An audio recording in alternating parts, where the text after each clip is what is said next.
Boa tarde, hoje é 8 de januário de 2024, vai 3.5 FM com Flash News de 2 horas da tarde com o segmento de justiça apresentava Fast Delivery Online Shopping. Recebi o próprio endereço na Miami para comprar riba o website favorito e laga Fast recebe em tempo recorde com entrega grátis de na casa of oficina. Também por comprar o produto na Cibo Noting Credit Card. Vira membro awo riba www.fastdeliverdc.com.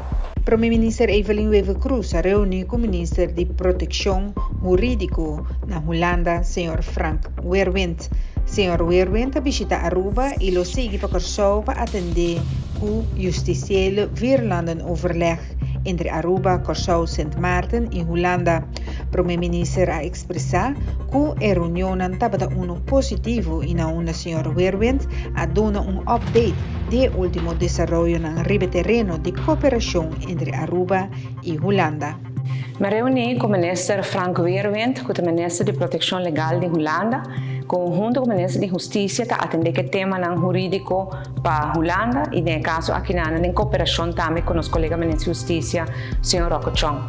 O ministro Weerwind está na Aruba, de passo para Curaçao, caminho que vai tomar lugar e o que nós chamamos é Vierlanden-overleg, ou é justiciële Vierlanden-overleg, com o ministro de Justiça de Aruba, de Curaçao, de Sint Maarten e de Holanda. Ja, é tipo de reunião aqui que toma lugar por ano. Allora, basta cooperação em diferentes áreas entre os países.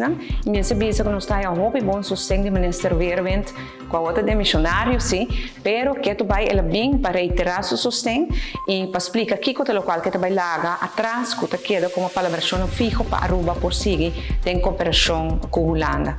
Nós temos boa reunião, sempre temos uma pessoa que compreende a posição de Aruba bom e tem respeito enorme também para tudo o qual que nós estamos aqui na Aruba, os institutos que estão funcionando na cadeia de justiça e isso é sempre bom para escutar dia mais. Nós elaboramos também o tema de formação de governo novo na Holanda e com isso está trabalhando e maneira como você nos lo guarda com informação aí lo vai e nos lo traz todo o governo que vem aí na Holanda ou qualquer outra parte do mundo.